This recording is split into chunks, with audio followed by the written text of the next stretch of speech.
Hola chicos, bueno, el otro día ustedes en esa carta que contaba cómo había sido el viaje, ya empezaron a darse cuenta realmente en qué condiciones venían estos inmigrantes desde Europa, las malas condiciones, cómo era el viaje en barco. Imaginen que ese viaje no era 1 o 2 días, era como un mes arriba del barco. Vieron que era incómodo, había muchísima gente, la comida no era buena y toda esta gente venía a nuestro país con mucha ilusión y con mucha esperanza, obviamente para conseguir algún trabajo, para poder avanzar, o como habíamos leído antes, venían de Europa con problemas de guerras, problemas de falta de trabajo, falta de dinero, falta de alimentos. Entonces, por eso es que tenían tantas ganas de llegar, en este caso, a Buenos Aires. Muchos de estos inmigrantes venían con alguna dirección de algún familiar que ya había llegado. Algunos otros venían con alguna carta de recomendación o quizás alguno hasta con trabajo, porque pasaba que, por ejemplo, ubíquense en Italia, un pueblo chiquito. Venía uno para acá, conseguía trabajo y trataba de conseguirle a los amigos del pueblo.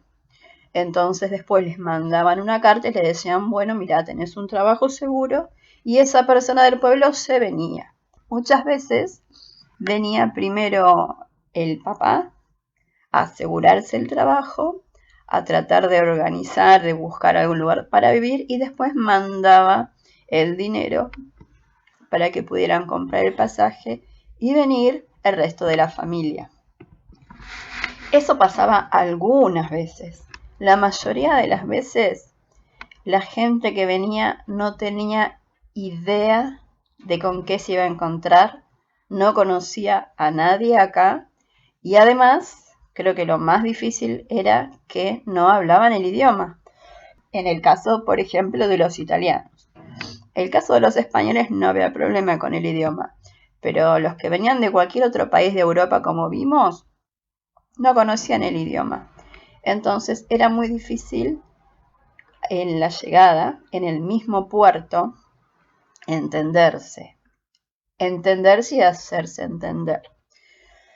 Una vez que llegaban los barcos, bajaban todos, la mayoría tenía papeles, que serían nuestros pasaportes de hoy, nuestros documentos, y pasaban por un lugar que sería lo que es migraciones. Cuando uno sale o entra de un país, tiene que hacer un trámite para que lo dejen salir o entrar y le ponen un sellito en lo que es el pasaporte. El pasaporte es para entrar a otro país, y cuando uno viaja, por ejemplo nosotros desde acá, si viajamos a los países limítrofes, a los que están pegaditos, los que comparten frontera, por ejemplo si nosotros viajamos a Bolivia, no necesitamos pasaporte. Con el documento ya podemos viajar. Pasa lo mismo con Uruguay, pasa con Paraguay y pasa con Chile. Ahora, si yo, por ejemplo, quiero ir a Italia, no puedo ir con mi documento. Yo ahí sí necesito el pasaporte, porque Italia no está pegadito a Argentina. Entonces, el primer paso de todas estas personas que llegaban era pasar por migraciones. Y ahí pasaba de todo. Lo ideal era que les dijeran cómo se llama, que tratan de comunicarse en los distintos idiomas y les daban como si fuera la aprobación para entrar. Pero muchas veces ocurrían cosas locas, por así decirlo. Por ejemplo, mi mamá me contó de un bisabuelo mío que venía de Italia, que vino de Italia y que se llamaba Bernardo, y acá lo anotaron como Leonardo. Le cambiaron el nombre porque uno hablaba en italiano, el otro en castellano y no se entendieron, y bueno, en vez de Bernardo le pusieron Leonardo. Pero daba la casualidad que ese señor Bernardo tenía un hermano que se llamaba Leonardo. Entonces llegó un momento que acá había dos Leonardos con el mismo apellido. Son cosas que pasaban. A veces les cambiaban los nombres o les cambiaban los apellidos. No lo hacían a propósito, obviamente, pero bueno, como ustedes ven en las fotos, llegaban en gran cantidad. Entonces era todo como un apuro por hacerlos pasar y tampoco era tan controlado como hoy, que los datos vieron que todos están ingresados en una computadora, en una base de datos. Entonces, si ustedes hoy van a viajar en avión, por ejemplo, y van a migraciones de un aeropuerto, ustedes le dan el pasaporte a la persona que los atienden y él lo apoya directamente, lo escanea y saltan todos los datos. Es mucho más organizado, pero en aquella época no, era anotar en papelitos y le daban papelitos. Así que por eso después hubo muchas personas que se encontraban con un apellido que no era el de ellos. Pero bueno, eso es un tema. Por otro lado, algo muy importante que había en ese momento era que para justamente este grupo de gente, que era la mayoría, que no tenía ningún familiar, ningún conocido, ni dónde quedarse, y como yo les dije que allá en Europa no tenían ni plata, ni comida, ni trabajo, obviamente, tampoco tenían plata para entrar acá, porque lo poco que tenían lo invertían en el pasaje para cruzar el océano, para el barco. Entonces, acá existía un hotel que se llamaba el Hotel de Inmigrantes. Este hotel se inauguró en el 1911, bien cuando empezó el 1900, hace un montonazo.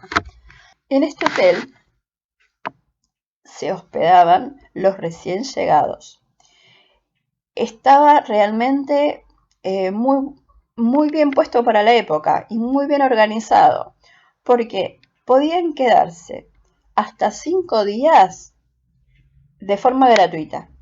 O sea, no tenían que pagar nada. Ese era como un beneficio porque sabían que venían sin dinero. Entonces, en este hotel ya lo primero era que tenían 5 días gratis. Aparte, este hotel tenía un comedor. Obviamente también era gratis. Tenían la comida asegurada por esos 5 días. En este hotel tenían lugar donde podían lavar la ropa y también a las mujeres se les enseñaba, por ejemplo, a coser. Y había una bolsa de trabajo. La bolsa de trabajo es, imagínense, una oficina donde ofrecían diferentes trabajos. Entonces todos los hombres que llegaban a este hotel iban a esa oficina y decían, yo sé hacer tal cosa. ¿Tiene algún trabajo para mí? A ver, sí, tome, acá está, vaya. Yo sé hacer tal otra, bueno, acá tiene, vaya. Era una forma de ayudarlos a conseguir trabajo. Eso era algo muy positivo de este hotel. Con el tiempo, el hotel después, bueno, se cerró el hotel, no existe más. Ahora, donde estaba ese hotel, hay otro edificio, después se construyó otro y ahora funciona un museo. Entonces, piensen que toda esta gente que venía, si no conocía a nadie, ya sabía que al menos 5 días tenían la tranquilidad de poder acomodarse para que los hombres consiguieran trabajo. Una vez que pasaban estos 5 días, con suerte conseguían algún trabajo y ahí se decidía si se quedaban a vivir acá, en la ciudad de Buenos Aires, o si se trasladaban al interior. Al interior es a las demás provincias. Por lo general, las opciones eran o Buenos Aires o Santa Fe, Córdoba, Entre Ríos. Pero bueno, eso lo vamos a ver un poquito más adelante.